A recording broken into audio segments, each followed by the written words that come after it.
احتشام صاحب چلیں ان کی بات کو جیسے وہ کہہ رہے بانی پی ٹی آئی کی سٹیٹمنٹ کو سیریس نہ لیں لیکن جو بھی ساری سنجیدہ ہم دیکھ رہے ہیں تشویشناک صورتحال ہے اس کو تو ہم سنجیدگی سے لے سکتے ہیں نا. جو معاملات ابھی بنے ہوئے ہیں ابھی ہم دیکھ رہے ہیں کہ جس طرح سے پہلے گرفتاریاں ہوئیں اس کی فوٹیجز بھی ہمارے سامنے آ رہی ہے اور اس پہ بھی سوالات اٹھ رہے ہیں. نہ صرف ہم دیکھ رہے ہیں کہ محمود خان اچکزئی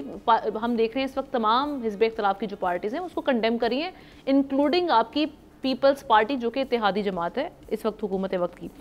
جے یو آئی فے کی جانب سے بھی کنڈیم کیا گیا. اب اس پہ ایکشن آپ کو ہوتا ہوا دکھائی دے رہا ہے اور ساری سچویشن پہ بھی ذرا اپنی نظر ڈالیے گا یہ ہو کیا رہا ہے اور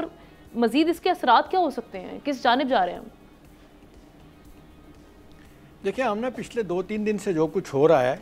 اور اس کے بعد سے جو صورتحال سامنے آئی ہے اس سے تو بظاہر یہ لگ رہا ہے کہ کوئی سیاسی منظرنامہ ملک کا تبدیل ہوتا ہے نہیں ہوتا. لیکن ایک چیز سامنے آئی ہے کہ جو غیر یقینی کی صورتحال سیاسی اور اقتصادی عدم استحکام ہے وہ بڑھ رہا ہے تو میرا خیال ہے سوسائڈل ہے کسی بھی سوسائٹی ملک اور ریاست کے لیے. یہ میرا خیال ہے وہ ایشو ہے جس پہ سب کو سوچنے کی ضرورت ہے. اور بائی دی وے آج ہی دیکھیں چائنا کا ایک بڑا امپورٹنٹ تجارتی ڈیلیگیشن آیا ہوا ہے SIFC کے لوگوں سے آج ان کی ملاقات ہوئی ہے. آپ مجھے بتائیں کہ وہ کیا یہاں سے تاثر لے کے جائیں گے کہ پاکستان میں انویسٹمنٹ کرنی جائے گی کیا ہوگا. دیکھیں اب دو چیزیں, ایک تو دانش نے بڑے خوبصورت طریقے سے بتا دیا آپ کو جو سنجیدگی ہے وہ تو نہیں ہے چیئرمین PTI کے لیول پہ دیکھا جائے, اور دوسری طرف ہم یہاں پہ بھی دیکھ رہے ہیں کہ حکومت جو کر رہی ہے وہ بھی بالکل لگتا ہے کہ شاید ان کو بھی اندازہ نہیں کہ ملک کس طرف جا رہا ہے یا یہ کہ وہ اپوزیشن برائے اپوزیشن کرنے پہ تلی ہوئی ہے. دیکھیں اب جو آمنہ کہا جاتا ہے نا کہ کرائسس میں ایک اپرچونٹی ہوتی ہے وہ میرا خیال ہے PTI کو دور دور تک کبھی سمجھ نہیں آئی بات, کبھی حالات کو کیش کرنا نہیں آیا. یہ بڑا اچھا موقع تھا جس کو آپ کیش کرا سکتے تھے پرسوں کے جلسے کے بعد جو پارلیمنٹ میں ہوا. ابھی میں بتاتا ہوں آپ کو کیسے. دیکھیں ایک طرف آج گور خان صاحب پریس کانفرنس ابھی تھوڑی دیر پہلے کرتے ہیں اور وہ اپریشیٹ کرتے ہیں ایاز صادق صاحب اسپیکرز کے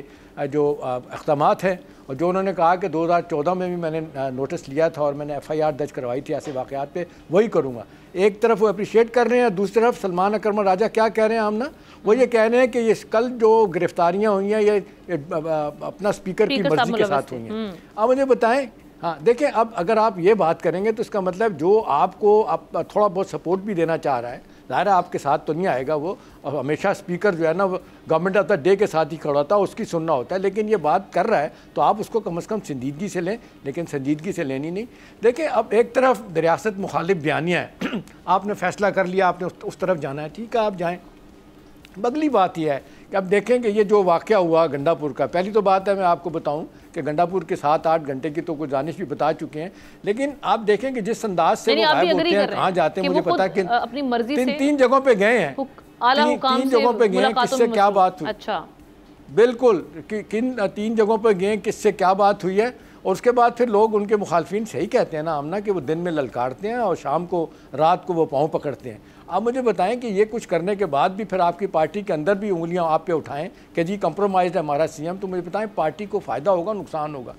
دوسری بڑی امپورٹنٹ بات ہے میرا خیال ہے آمنہ جو آج میرے خیال میں بہت بڑی بات ہے وہ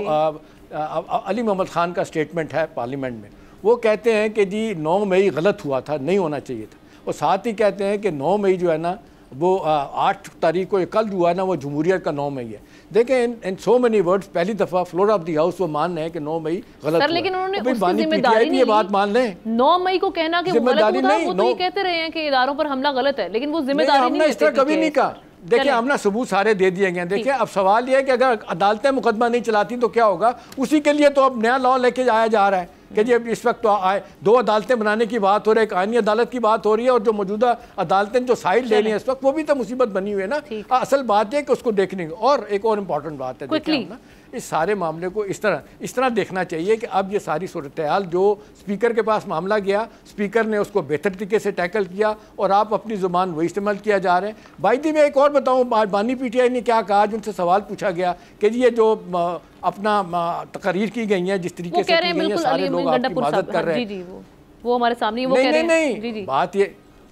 وہ کیا کہہ رہے ہیں آمنہ، وہ اس کو کہہ رہے ہیں کہ نہیں، وہ اس کو اون کر رہے ہیں جو کہا اس نے ٹھیک کہا. انہوں نے کہا جی آپ کی پارٹی کے لوگ تو اس کو کنڈم کر رہے ہیں کہ غلط ہوا. انہوں نے کہا کہ جو کر رہے ہیں میرا ان سے کوئی تعلق نہیں، میری پارٹی کا کوئی تعلق نہیں. دیکھیں آمنہ یہ اتنی بڑی جس کو کہتے ہیں کہ کنٹرڈکشن ہے ان کے اپنا ذات کے اندر کہ یہ اپنے آپ کو تباہ کر رہے ہیں، پارٹی کو تباہ کر رہے ہیں اور آئندہ کے سینیریو بھی خراب کر رہے ہیں. جس طرح بھی بتایا گیا کہ ایک طرف بات کرتے بھی ہیں پر مکر جاتے ہیں کہ میں ان کے ساتھ بات کر رہا ہوں، مقتدار سے بات کر رہا ہوں.